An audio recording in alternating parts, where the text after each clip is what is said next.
Hello વિદ્યાર્થીઓ, જય સ્વામિનારાયણ. શ્રી સહજાનંદ પ્રાથમિક શાળાના ઓનલાઈન સ્ટડીમાં તમારા સૌનું સ્વાગત છે. વિદ્યાર્થીઓ, આપણું ધોરણ છે 4થું અને વિષય છે ગણિત. ગણિત વિષય અને 4થું ધોરણ એમાં વિદ્યાર્થીઓ આપણે એકમ 8 જે છે એ ભણી રહ્યા હતા. એકમ 8નું નામ હતું ગાડું અને પૈડા. તો વિદ્યાર્થીઓ, એકમ 8માં આપણે જે ગયો વિડીયો છે એમાં પ્રશ્ન નંબર 8 સુધી ભણ્યા હતા. પ્રશ્ન નંબર 8 એવો હતો, ક્રિકેટનો દડાનું ચિત્ર તૈયાર કરવા માટેનો પ્રશ્ન હતો, જે તમે લોકોએ સૌએ કર્યું હશે. સમરસ પોથીમાં મેં તમને ક્રિકેટના દડાનું ચિત્ર આખું જે છે એ પરિકરની મદદથી કઈ રીતે તૈયાર કરવું એ પણ શીખવ્યું હતું. હવે વિદ્યાર્થીઓ, આજના વિડીયોમાં આપણે પ્રશ્ન નંબર 9થી ભણવા જઈ રહ્યા છીએ. તો સમરસ પોથી ભાગ 2 એમાં ગણિત વિષય, એમાં એકમ 8 અને એમાં પ્રશ્ન નંબર 9. તો પ્રશ્ન નંબર 9 છે એનું સૂચના વાંચું છું હું. ચિત્રમાં 4 મિત્રોની 4 ચકરડીઓ દેખાય છે. ચિત્રમાં 4 મિત્રોની 4 ચકરડીઓ દેખાય છે. તમે આમાં જોઈ શકો છો કે આ ઝાકીર, અપ્પુ, નૈના અને ગુડ્ડુ, આ ચારેય મિત્રની 4 ચકરડી તમને દેખાય છે. હવે ચિત્ર પરથી કહો. તો આપણે જોઈએ, ચિત્ર પરથી કહેવાનું છે, કોની ચકરડી બિલકુલ ફરશે નહીં. પહેલો પ્રશ્ન પૂછ્યો છે, કોની ચકરડી બિલકુલ ફરશે નહીં. એમાં મેં લખ્યું છે ઝાકીર અને નૈના. તો શું કામ? ઝાકીર અને નૈના. તો ઝાકીરની ચકરડી જે છે એમાં જે એણે સળી રાખેલી છે એ ક્યાં છે? સાઈડમાં છે. તો એના કારણે એ ચકરડી ફેરવી શકશે નહીં. અને નૈનામાં પણ એવી જ રીતે છે, એટલે ચકરડી ફેરવી શકશે નહીં. પછી બીજો પ્રશ્ન છે, કોની ચકરડી થોડીક જ ફરશે. તો એમાં આવશે ગુડ્ડુ. કેમ? કારણ કે એની વચ્ચે પણ નથી અને સાઈડમાં પણ નથી, એટલે અહીં એક બાજુ છે. સાવ સાઈડમાં નથી અને વચ્ચે પણ નથી, એક બાજુ છે, એટલે એની થોડીક જ ફરશે. એની પછી ત્રીજો પ્રશ્ન છે, કોની ચકરડી સારી ફરશે. તો એમાં આવશે અપ્પુ. અપ્પુની શું કામ? કારણ કે એની ચકરડીમાં સળી ક્યાં છે? વચ્ચે છે, એકદમ વચ્ચે. તો વચ્ચે રાખીએ તો ચકરડી વ્યવસ્થિત ફરશે. પછી ચોથો પ્રશ્ન છે, કોની ચકરડીમાં દિવાસળી કેન્દ્રથી નજીક છે. તો એમાં આપણે જોઈએ તો કે અપ્પુ જે છે એની ચકરડીમાં દિવાસળી કેન્દ્રથી નજીક છે. અહીંયા છે દિવાસળી, એટલે કેન્દ્રથી નજીક થઈ કહેવાય. વર્તુળનું કેન્દ્ર મેં તમને શીખવ્યું હતું કે વર્તુળની વચ્ચે એક જે ટપકું કરીએ એને આપણે કહીશું વર્તુળનું કેન્દ્ર. એની પછી પાંચમો પ્રશ્ન છે, તમને આવી ચકરડી બનાવતા આવડે છે. હવે તમને આવી ચકરડી બનાવતા આવડે છે? તો એમાં હા. શું કામ નહીં? કારણ કે પુઠ્ઠું લ્યો, એમાં વચ્ચે સળી ભરાવો, કેન્દ્રમાં સળી ભરાવશો તો સરસ ચકરડી ફરશે. પણ જો તમે પુઠ્ઠાની સાઈડમાં ઝાકીર કે નૈનાની જેમ ચકરડી સળી ભરાવશો તો ચકરડી ફરશે નહીં. એની પછી જોઈએ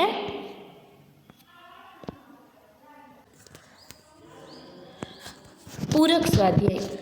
આપણે 8મા પ્રકરણમાં પહેલાંના 9 પ્રશ્નો જે છે એ સમરસ પોથી ભાગ 2માં પૂરા થઈ ગયા છે. હવે વિદ્યાર્થીઓ, 8મા પ્રકરણમાં આપણે પૂરક સ્વાધ્યાય ભણવા જઈ રહ્યા છીએ. તો પૂરક સ્વાધ્યાય એમાં પહેલો પ્રશ્ન છે, નીચેના પ્રશ્નોના જવાબ માટે આપેલા વિકલ્પોમાંથી સાચો વિકલ્પ પસંદ કરી તેની સામે આપેલા બોક્સમાં તેનો ક્રમ અક્ષર લખો. હવે વિકલ્પોવાળા જે પ્રશ્નો છે, તો આ વિકલ્પોવાળા પ્રશ્નમાં આપણે જોઈએ. હવે સૌથી પહેલો પ્રશ્ન, ખાલી જગ્યાને સરળ બંધ વળાંક એટલે કે કર્વ આવે છે. ખાલી જગ્યાને સરળ બંધ વળાંક આવે છે. બંધ વળાંક એટલે શું વિદ્યાર્થીઓ? આપણે અત્યાર સુધીમાં વળાંક ભણેલા છીએ કે કોઈ પણ આ રીતનું કે પછી આ રીતનું અથવા તો આવી રીતે ત્રાસું, આને આપણે વળાંક કહીએ છીએ. બરાબર. તો હવે આમાં શું પૂછ્યું છે આપણને? બંધ વળાંક પૂછ્યું છે. તો બંધ વળાંક કોને કહેવાય? તો કે આ વળાંકને હું આખું પૂરું કરી નાખું તો એ થઈ ગયું બંધ. ક્યાંયથી તમને ખુલ્લું દેખાશે નહીં. આને પણ આમ ગોળ કરી નાખું, આને પણ બંધ કરી નાખું તો એ બંધ વળાંક થઈ ગયું. બંધ વળાંકને કહેવાશે શું? તો કે વર્તુળ. બરાબર, ગોળ. ગોળને ગણિતની ભાષામાં શું કહેવાશે? વર્તુળ.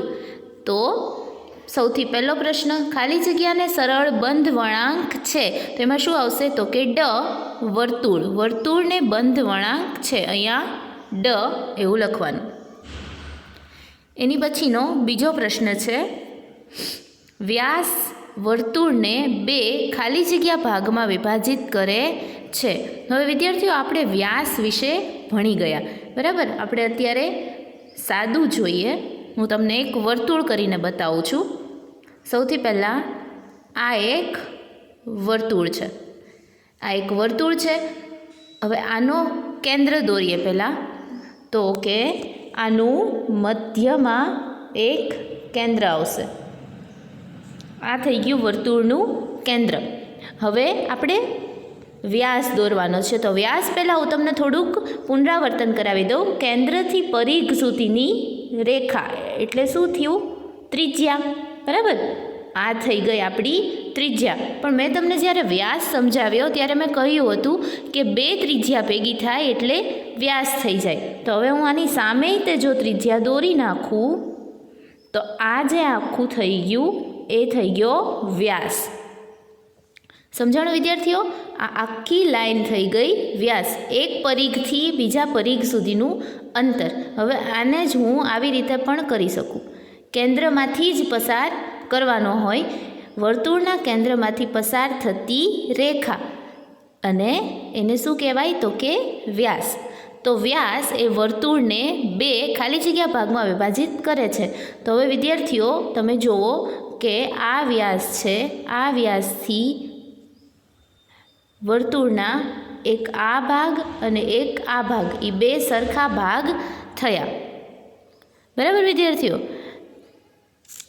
ફરીથી આપણે જોઈએ તો અહીંયા હું એક વર્તુળ દોરું છું. આ વર્તુળનું આ કેન્દ્રમાંથી હવે પસાર થતી એક આખી રેખા, જેને કહેશું આપણે વ્યાસ. તો આ ભાગ, આ પહેલો ભાગ અને આ બીજો ભાગ, આ બંને ભાગ સરખા છે. તો 2 સરખા ભાગમાં વિભાજિત કરે છે તો એમાં આવશે સમાન. જવાબ શું આવશે?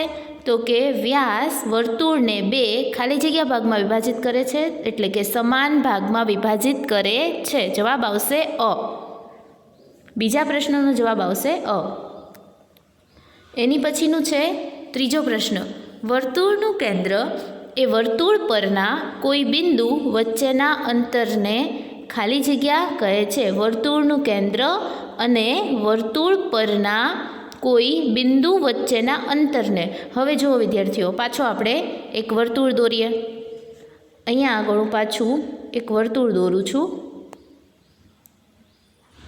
એનું કેન્દ્ર દોરું છું. હવે એનું મધ્ય ભાગ એટલે એનું કેન્દ્ર. આ વર્તુળનું કેન્દ્ર અને વર્તુળ પરનો કોઈ બિંદુ, એટલે કે વર્તુળની આ જે સપાટી છે, જે પરિઘ છે, એના પરના કોઈ બિંદુ. એટલે હવે અહીંયા ધારો કે આ હું બિંદુ લઉં તો આ બિંદુ વચ્ચેના અંતર એટલે કે આ અંતર થયું. આપણે આગળ ત્રિજ્યા PA વાળું વર્તુળ જે છે એ પરિકરની મદદથી દોર્યું હતું. બસ આ એ જ છે કે વર્તુળનું કેન્દ્રને આપણે કહી દઈએ શું? તો કે P. વર્તુળના કેન્દ્રને P કહીએ અને આ પરિઘ એટલે કે વર્તુળ પરના કોઈ પણ બિંદુને આપણે કહીએ A. આ બિંદુ લીધું એને A. તો આ થઈ ગઈ ત્રિજ્યા PA. એને શું કીધું આપણે? તો કે ત્રિજ્યા. એને કહેવાય ત્રિજ્યા. તો એને શું કહેશું આપણે? ત્રિજ્યા બ. વર્તુળનું કેન્દ્ર અને વર્તુળ પરના કોઈ બિંદુ વચ્ચેના અંતરને ત્રિજ્યા કહેવાય, એટલે કે બ.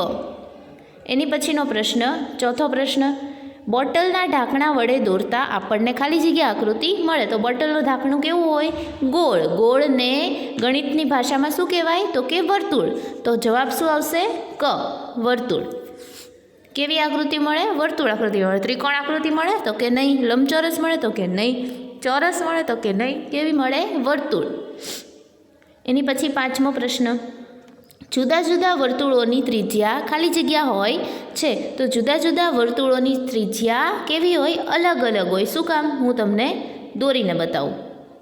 આપણે પહેલાં અહીંયા આ એક વર્તુળ દોરીએ, પછી હું અહીંયા આ બીજું વર્તુળ દોરું છું, અહીંયા નાનું એવું ત્રીજું વર્તુળ દોરું છું, હજી મોટું ચોથું વર્તુળ દોરું છું.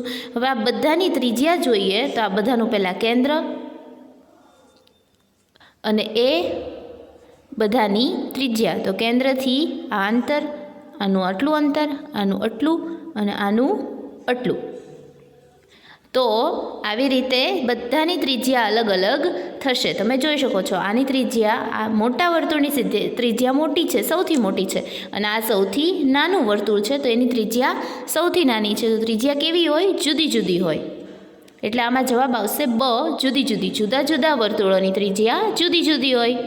એની પછી છે નીચેનામાંથી વર્તુળ ખાલી જગ્યા વડે દોરી શકાય છે. તો એમાં અ છે સિક્કો, બ છે બંગડી, ક છે બોટલનું ઢાંકણ અને ડ છે આપેલ બધા જ. તો એમાં શું આવશે? આપેલ બધા જ. સિક્કો પણ ગોળ હોય, બંગડી પણ ગોળ હોય, બોટલનું ઢાંકણ પણ ગોળ હોય, અને એટલે જવાબ શું આવશે? તો કે ડ, આપેલ બધા જ. તો આજનો વિડીયો વિદ્યાર્થીઓ આપણે અહીંયા જ પૂરો કરીએ છીએ. હોમવર્કમાં તમારે મેં તમને જેટલું કરાવ્યું એટલું સમરસ પોથીમાં પૂરવાનું છે. તો આજનો વિડીયો આપણે અહીં જ પૂરો કરીએ. જય સ્વામિનારાયણ.